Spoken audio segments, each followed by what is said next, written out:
Hello everybody, my name is Jasen Lakic and I'm the main designer of Multiverse War. I will not talk here about the base game, which is basically a finished product right now. It's still being tested, but it's too big for this video.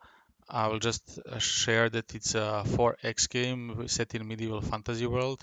It's a blend of different genres, game genres, and even though I have it most of it set up right here in front of me, I will just put a few links in the video description. So if you want to know more, you can check it out there. You know specifics about the game mechanisms and other things. Right now, I would like to talk with you guys about the solo expansion. So, considering I played for 30 years competitive games, I'm a very competitive player. This is kind of new for me, you know. Solo co-op game design is is definitely not my strong point. I will share now with you what I have done so far in my solo design here. A co-op game is much easier to design actually. It works much better from what I've tested so far. But in the solo game, I'm having a hard time figuring out the game difficulty, and I'm having a hard time scaling it. You know, I want to make it so you can play easy difficulty, medium, and then hard. So far, the hard difficulty has been very hard. I lost 17 games in a row, something like that. So yeah, I need to figure out how to manage that better and implement some new systems without complicating the game too much. Anyway, I will move now to the camera which shows the game actually. As you can see here, this is how usually you start the game. Here you have the game world. Here you have my starting settlement. I play Romans in this one. Here you have my units that I can build. Well, actually, which aren't that visible. Let me move that a bit. Maybe it will be a bit better. Okay, like that. So you can see the units you can build here.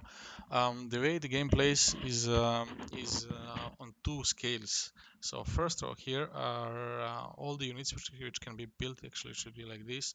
All the units which can be recruited, including these ones which are special units and the bear.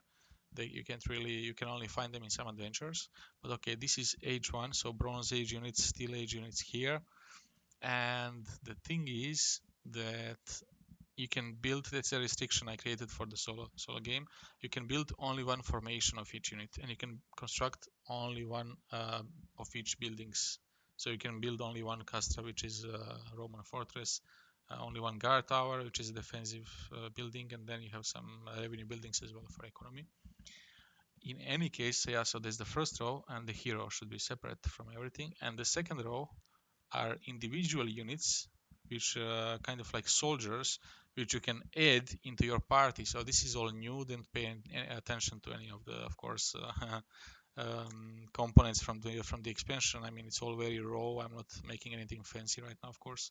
But anyway, the way this works is, let's say, if you are adding soldiers, you can add them in your party. You know, I would like to have it a bit like Heroes of Might and Magic, you know, feel to it. That's what I would like to add in these kind of adventures. So here you have 7 slots. First slot is always taken with your hero, by your hero, and then you can add 6 more units into that slot. And the unit formations cost much more than the units which soldiers which you can recruit to your party. As you play the game, you will actually let's say now I'll start the game just to show you. I will not really play because it will take time. So I would usually start at something like that. Actually, I wouldn't take a builder at start directly. I think I would take a horseman, so I could reveal more of the map. And then I would be revealing the map, which is always random. You rotate these territories. Usually you roll the die, then you rotate them, you know, in different ways. Then you flip them like that. Anyway, it doesn't really matter. I'll just show you a bit of the game flow. So you would reveal the territories. Let's put them like that. Like that. Usually, of course, you would never succeed in revealing so much territory in your first turn, uh, but it's super important. You know, usually the way this game is designed, at least that's my intent behind my design, is that it's a puzzle really. When you play a solo game, it's a puzzle, and the puzzle is kind of in between. Oh yeah, I need to add. So these are some kind of obelisks which actually you can activate to enter into this parallel world where you can do some adventures, some extra things. You can see here you have all these adventures as well, right? So usually the way the game is played, you would place these adventures all around, and if I enter with a unit into that adventure, I would draw a card, then I would see what's going on with that adventure, and then I would apply effects. Sometimes it's a battle, sometimes it's something else, it depends really. In this case, it's a really bad one for me, giant mount. So I would create, I would put this giant mount here. It's huge ants which actually battle you later. They spawn other colonies around them if you don't destroy it, and so on. So yeah, it's a nasty one actually. Anyway, I just wanted to show you that. And so there are two levels of play. One level is this.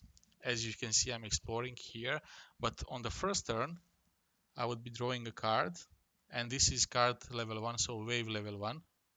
When you um, when you draw that card, you will place it right here. I would not know what that card is, and each time at the end of my turn, they would advance by 1. So since this here is discovered, if it was unexplored, it would go like this.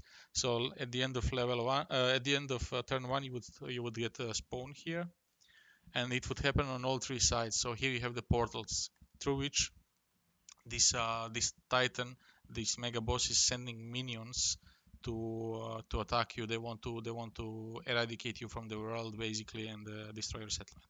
So first turn you would have them spawn here. Second turn they would just move to the next territory. So they would be at the beginning of this territory. Third turn, if I didn't explore this, they would show up right here, and only then I would turn the card, and as I turn it, I can see which type of units are on the card, so I can see what is the composition of the first wave, and then I would place these units here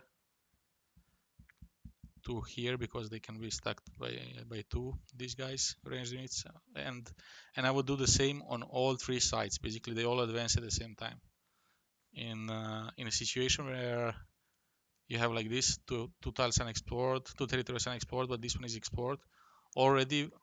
At the end of the turn 2, they would come here and I would see them. So I would place units here. I would place units here, but here it would still be the card. So I would place the card like that. And only on the third turn I would show these guys as well. That's kind of how they reveal themselves.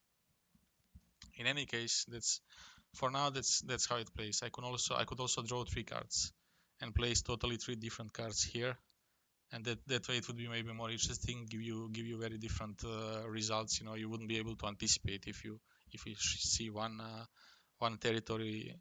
If you have one territory explored, then you reveal this card. I would know the unit composition here, but I wouldn't know the other waves. So that's another way to play. Still to be seen what's the most interesting one.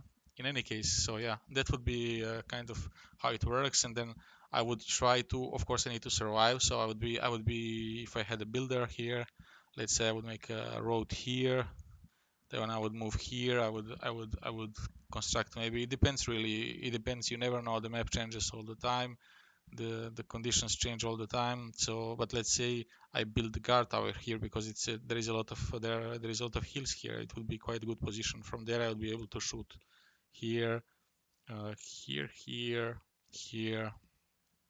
Yeah, I wouldn't be able to shoot here. That's something I don't like because of these 2 hills.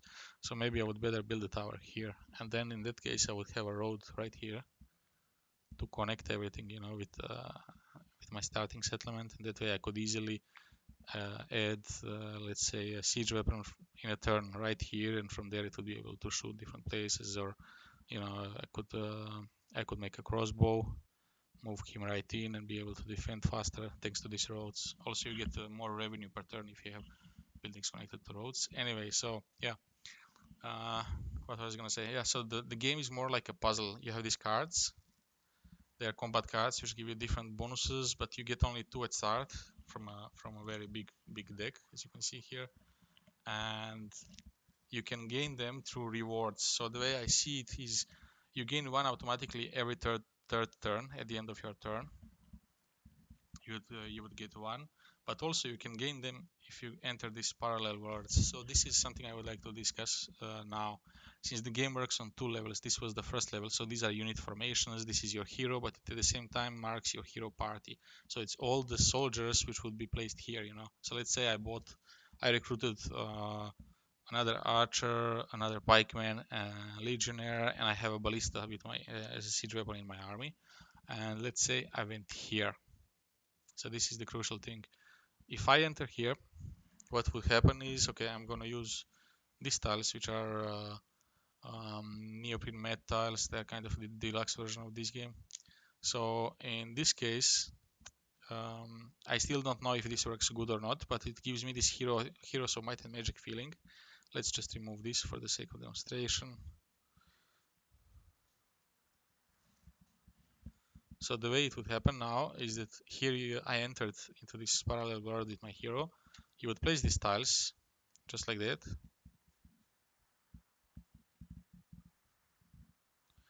It would be something like that and like that, right?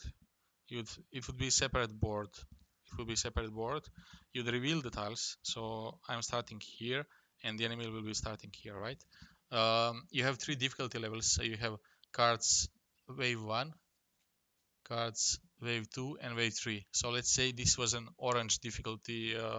You know, I would mark these worlds, these portals. It would be like a stack of tokens, and tokens would have different color, green, orange, red as difficulty. So let's say this was my difficulty. So this is difficulty orange, and it has they also have some kind of effects, like this one has fatigue, which gives you -1 action point for all your anti-cavalry and all your melee specialist units, which is pretty bad actually for me, but okay, let's say now I'm just gonna reveal the world like this. Doesn't really matter. It's really just to show you how I imagine it, and I don't know if that would work really well or not.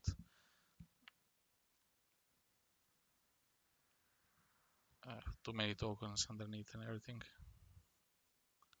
Okay, so let's place it like that. And now in these 4 territories here, you have actually my army. I would place my units. I can place them anywhere I want in this territory. So I'll place them right in front. This is my hero, and I would be using, well, my hero is ranged, so I'm going to put him a bit behind. My archer, let's put him there, because I would like to reach maybe this hill easier, or no, actually, let's play it like this. Archer here, hero here, because he can move to the hill. He's faster than the archer. Then I can place this legionnaire here and ballista here. Okay, so this is the enemy. Let's add the enemies, and the enemy will go 2, 3 units, and they will start from here. See, they will be starting like that. Actually, this wave I don't find it super difficult. I think maybe I should add something else, but okay. This effect is really dangerous for me, so let's see now. What is the whole point of this? Well, you can gain items that you can put on your hero or on your soldiers, right? And also you gain experience with your hero only in this case. So let's say I would have an item right here. You would be drawing, you know, here they're face up, but they would be face down like tokens, and you can place you would place a token like this here. So that is something you would be fighting for, right? So as the game starts, I can move for 1 with these 2 guys because of the fatigue effect on this card. My hero can move here because he has a lot of action points. My ballista can move here, and this guy can move here. Actually, this map is really good for me, you know, quite easy because I have hills here, and this is totally open terrain. If I had hills in the middle, it would be really bad for me because I have 3 ranged units. Anyway, so now you would move these units. They have this kind of like branching tree, you know, their priorities, where they should move, where they should enter, and what do they attack, you know. So in this case, let's now just check. This is the bull ant. He has a special ability, which is dismember. So if an enemy unit is surrounded by 2 other bull ants, one of them can activate this dismember ability, and they will all actually tear him apart. They will kill the soldier instantly. And they have 3 action points, so that's pretty dangerous. In this case, they can go 1, 2, 3. 1, 2. Actually, yeah, 1, 2, 1, 2, and now this one will try to use this member, but also you need to roll the dice. You know, you don't know if you will if it will work. So now this is a melee unit, just like this guy. He's a melee specialist though, so he has also heavy armor. He's a legionnaire, and in this case, normally you would roll 3 dice. There is a table here which tells you how many dice you need to roll for everything, and there aren't that many combinations, so I know this by heart. So I would be rolling 3 dice, but -1 because he has heavy armor. So it's 2 dice, and I need to roll one. Since it's a hand-to-hand unit, I need to roll one sword to activate to do the dismember special ability. So let's see what will I get. Oh, it's 2 swords. Okay, so this is really nasty. Actually, I thought it's an easy army, but I already lost my strong unit really. So now this guy has still 1 action point left, but he cannot do the dismember ability because there is no second ant around him. So he will just do the regular attack, and it will be also 2 dice to roll, and it's a hit. I do get to defend now with this guy, so I did take 1 damage, but I do get to defend, and in defense I roll. Actually, I was supposed to roll 3 dice because the pikeman doesn't have heavy armor. Well, okay, it's a hit anyway. In defense, I do roll 2 dice instead of 3, and it's 2 cavalry icons, as you can see, which is a fail. That's a miss, so I don't do any damage there. And these are ranged units; they would move like that. Okay. So now you can see more or less it was just a demonstration. Well, I can also do 1 turn of battle for me. So these guys here, they have two hit points, just like all my units by default. Every unit that starts does only 1 damage per hit. So I would be shooting from the hill first at this guy here.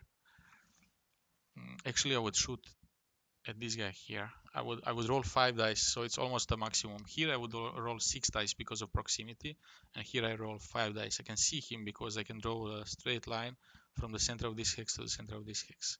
Why am I shooting at him? Because, well, I have a ballista here and other units which can finish off these 2 guys probably. So I'm going to try to do a critical strike on him and finish him off. Let's see. It's five dice, so oh my god, I missed completely. I actually needed just 1 arrow to hit, or 3 arrows would be a critical strike.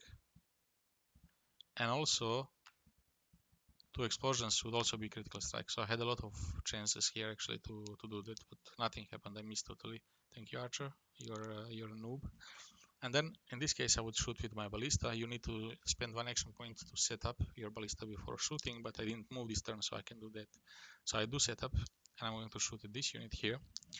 And as a siege weapon, I have 3 dice to roll on the clear terrain, but I do have special ability versus with my ballista, which is +1 die versus all units. So let's see how will that work out. Wow, okay, great, it's a critical strike. I did get lucky in this case. So that means this guy would be dead directly. And I still have 2 attacks with my hero because he has 1 special ability, and he also has 1 normal attack. My special ability is incapacitate, but he does 1 damage as well, so I would really like to eliminate this unit with my hero right now, because the problem with the pikeman is what? This pikeman is countered by him. There is a rock, paper, scissors element, so if I do attack with my pikeman, he will have battle initiative and hit me first. Only if I stay alive, I will be able to hit him because I already have 1 damage. So it's kind of risky. I prefer attacking with my hero here. So I'll first do a regular attack, which is with 5 dice again because he's on a flat land. I'm on a hill. Gives me really good bonuses. Okay, that's 1 hit. And now I'm going to use special ability. Special ability in this case, since it is not specified how many dice I need to roll to hit it, I just use the same modifiers with ranged unit. So in this case it will be 5 again. Oh my god, it's a miss. Okay, that's really bad actually. He did take 1 damage, which I will put here. But I'm going to take a risk and attack with the pikeman. It doesn't matter. I probably shouldn't, but I'll just show you the counter mechanism. I should probably go back and heal my unit. I can rest 1 turn and heal it. But let's say I do the counter mechanism. I activate the counter mechanism, so I will attack him.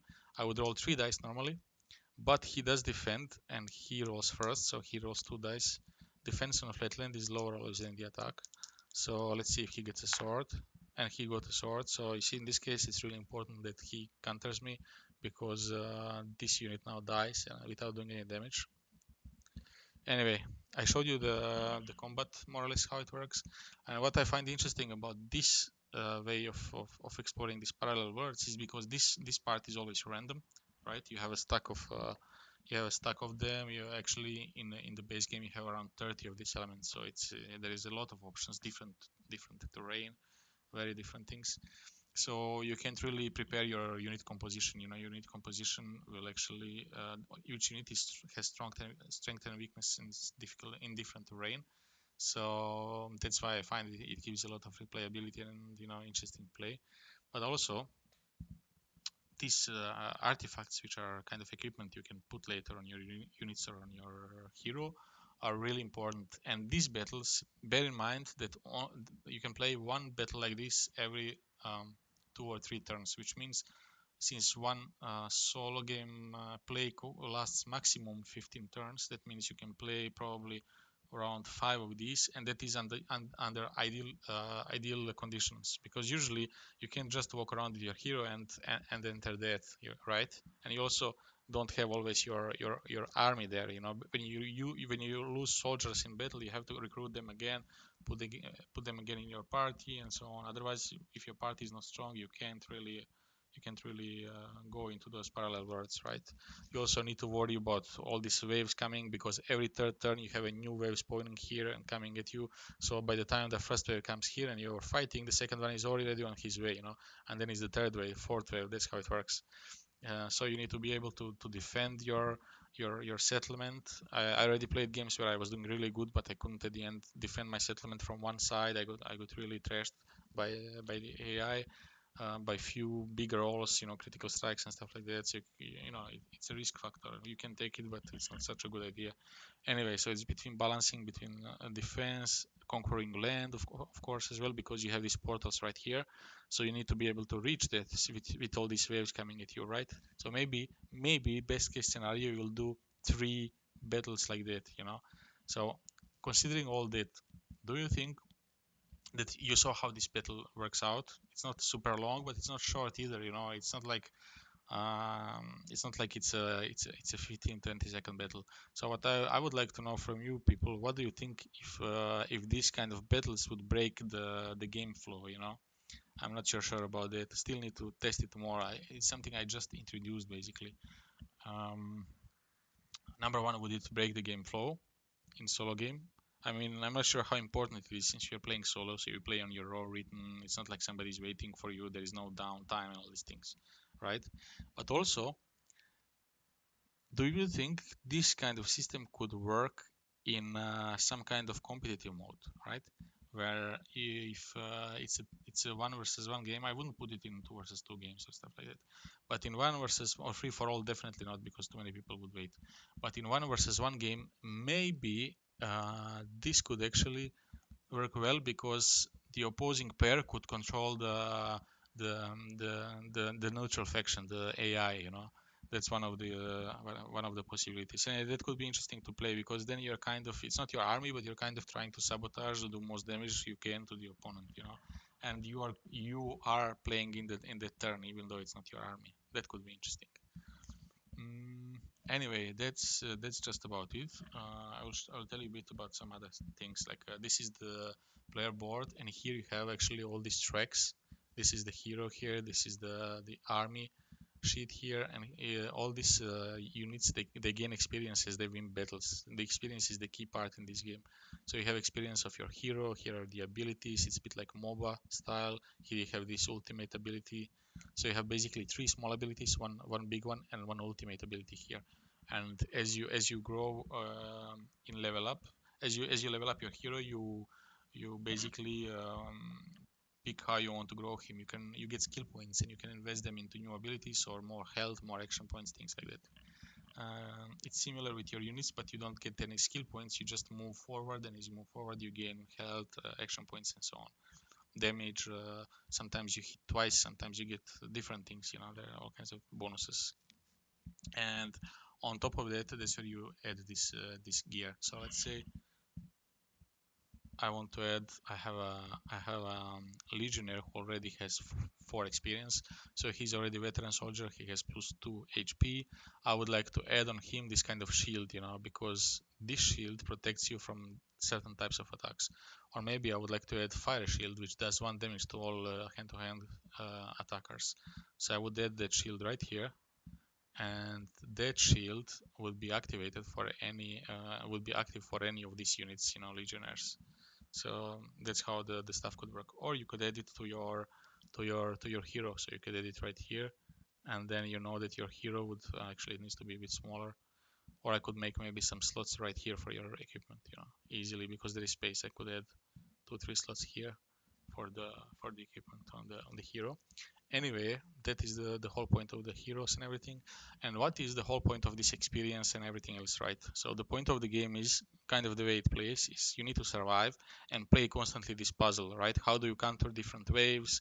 How do you play most optimally to actually gain experience, save your units, make enough create a party which is strong enough so you can take harder and harder um, events here, the bigger battles for better equipment.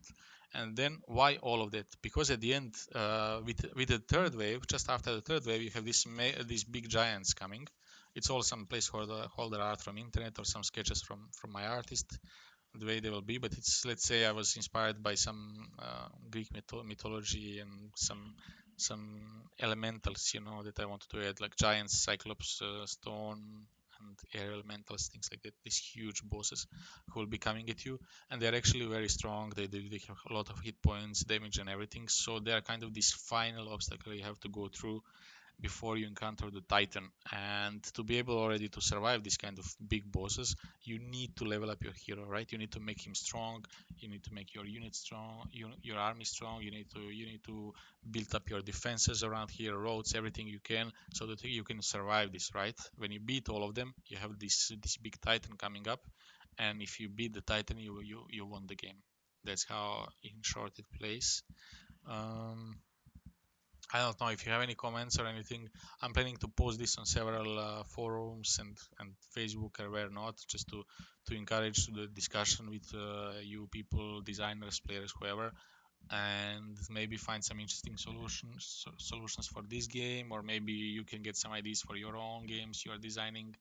Uh, I don't know. In any case, thank you for watching, and yeah, I hope that we can move forward with all of our designs and make some fun stuff, really good stuff that we can enjoy playing and bringing to tables for other people. Thank you, people, and take care.